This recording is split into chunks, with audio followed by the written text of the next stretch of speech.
Ahmedabad management association ખાતે doctor Bhadrayu Vachhrajani લિખિત know your self પુસ્તકનું વિમોચન કરવામાં આવ્યું હતું, જે પ્રસંગે શિક્ષણ અને સ્વાસ્થ્ય જેવા વિષયો પર નિષ્ણાતો દ્વારા પેનલ ચર્ચા યોજાઈ હતી, જેમાં પેનલ ચર્ચામાં પુસ્તકના લેખક ડૉક્ટર ભદ્રાયુ વચ્છરાજાની, સ્ત્રીરોગ નિષ્ણાત ડૉક્ટર મિતાલી વસાવડા, સાયકોલોજિસ્ટ રશ્મિ ઝા અને એસોસિએટ પ્રોફેસર ડૉક્ટર માર્ગી હાથીએ ભાગ લીધો હતો.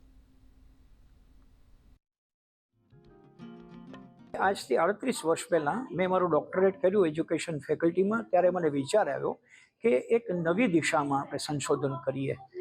જાતીય શિક્ષણ આપવું કે નહીં, કોણ આપે, ક્યારે આપે, કેટલું આપે, એવું કશું નહીં. આપણે જ જાતીય શિક્ષણ આપવું છે તો કેમ આપશું?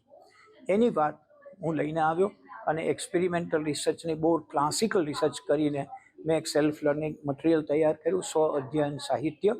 અને એના દ્વારા વિદ્યાર્થી પોતે એ પુસ્તક વાંચે, માતા પિતા પોતે એ પુસ્તક વાંચે, એટલે 1-to-1 ટોકની સ્ટાઇલથી લખાયું અને એના ઉપર મને ડૉક્ટરેટ મળ્યું.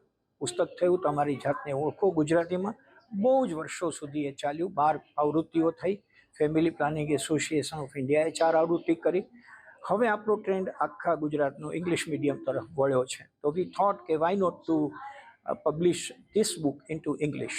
એટલે આજે અમે અંગ્રેજીમાં એનું પ્રકાશન કરી રહ્યા છીએ, જેનું નામ છે નો યોર સેલ્ફ. જીવનની જર્ની જે છે ને, એમાં awareness is the most important thing. હું એક કાઉન્સેલર છું જે સ્પિરિચ્યુઅલ સાયકોલોજી સાથે કામ કરે છે, રાઈટ. આપણને પસંદગી કરતા કોઈ શીખવા નથી દેતું. લાઈક નાનપણમાં તમે કોઈ કપડાં પહેરો અને કોઈ એવું કહી દે કે સારા નથી લાગતા, તો સેકન્ડ થર્ડ ટાઈમ તમે કોઈ બીજાને પૂછો છો કે કેવું લાગે છે, 3 જણ કહે કે સારા લાગે છે, તમે પહેરી લો છો. હવે તમે વિચારો કે જો આ નિર્ણયમાં આપણે આવા થઈ જઈએ તો લાઈફ પાર્ટનર કે આવી કોઈ બાબતમાં તો આપણે ભૂલ કરી શકીએ.